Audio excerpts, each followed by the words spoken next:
बिस्मिल्लाहिर्रहमानिर्रहीम। अस्सलाम वालेकुम। परवरदिगार आपको शाद व आबाद रखे। मोहम्मद वाले मोहम्मद के सदक़े में परवरदिगार आपके रोज़ी रिज़्क़ में बरकत और इजाफ़ा अता करे। आज मैं रेसिपी आपसे शेयर करने लगी हूँ, वो है गोभी और गोश्त। मैं मटन गोभी बनाने लगी हूँ। उसके लिए मैंने ली है गोभी 1 किलो, मटन का गोश्त लिया है मैंने आधा किलो, और जो स्पाइसेस में जा रहे हैं 3 अदद मैंने प्याज लिए हैं, अदरक लहसुन लिया है, टमाटर लिए हैं 3 अदद, सुरख मिर्च का पाउडर लिया है 1 चम्मच, हाफ़ टी स्पून मैंने हल्दी पाउडर लिया है, और 1 टेबल स्पून जो है मैंने नमक का लिया है। नमक आप अपने टेस्ट के मुताबिक भी इस्तेमाल कर सकते हैं। इन तमाम चीज़ों को मैं यहाँ पे ये मटन में शामिल कर दूँगी और इनको अब गलने के लिए रख दूँगी। जब तक गोश्त गल नहीं जाता उस वक्त हम इसको चूल्हे पर चढ़ाए रखेंगे। पानी इतना डालेंगे कि गोश्त अच्छे तरीके से गल जाए। यहाँ देखें जी, गोश्त गल चुका है। अब इसको मैं भूनूंगी और इसमें अब ऑयल डालूंगी। ऑयल ज़्यादा मैं इसमें नहीं डालूंगी, 1 कप के करीब मैं इसमें ऑयल शामिल करूंगी और फिर इसको अच्छे तरीके से भूनती रहूँगी। इसको बहुत अच्छे तरीके से भूनना है। जितना ये भुना जाएगा उतना ही अच्छा गोश्त जो है वो जायका देता है।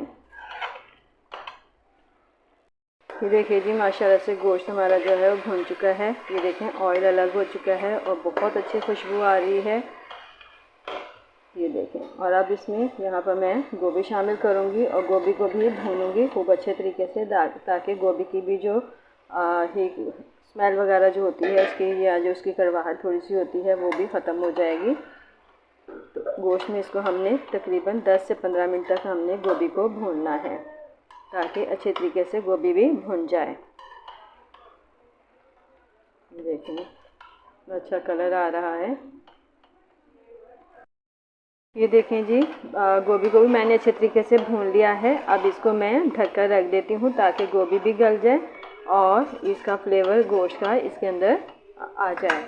तो इसको मैं उस वक्त तक रख दूँगी गलने के लिए, ढक्कन दे के, जब तक कि ये गल नहीं जाती। आप भी इसी तरीके से गोभी को पकाएं गोश्त के अंदर या आलू के अंदर, और इसको अच्छे तरीके से भूनें। अगर गोभी को हम भूनेंगे नहीं तो इसका फ्लेवर अच्छा नहीं आता है, तो इसलिए अच्छे तरीके से भूनने के बाद फिर हमें इसको गलने के लिए रखना चाहिए। और गोभी को ज़्यादा बारीक मत काटें, क्योंकि गोभी अगर ज़्यादा बारीक कट जाएगी तो फ़ौरन गल जाएगी। तो इसको क्यूब्स जो है ज़रा बड़े बड़े रखें। तो ये इसको मैं 10 से 15 मिनट के लिए गलने के लिए छोड़ देती हूँ। माशाल्लाह देखें जी, गोश्त भी गल चुका है, भुन चुका है, और ये गोभी भी भूनने के बाद हमने गलने के लिए रखी हुई थी, बहुत अच्छे तरीके से गल चुकी है। ये देखें माशाल्लाह से। अब इस स्टेज पर मैं यहाँ पर 4 से 5 हरी मिर्चें डालूँगी, ताकि हरी मिर्चें भी जो हैं इसमें गल जाएँ और इसका फ्लेवर भी हरी मिर्चों का गोभी और गोश्त में आ जाए। तो आप गोभी को चाहे तो बीफ में बनाएं, चाहे चिकन में बनाएं, चाहे मटन में बनाएं। मैंने आज मटन का गोश्त लिया है, तो गोभी का फ्लेवर बहुत ज़्यादा अच्छा हो जाता है गोश्त में, तो ये एक अलग ही टेस्ट देता है।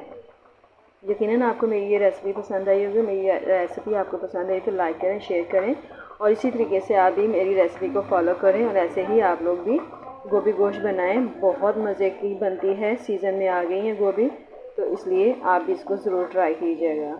अब मुझे इजाज़त दीजिए, नेक्स्ट वीडियो तक के लिए अल्लाह हाफ़िज़।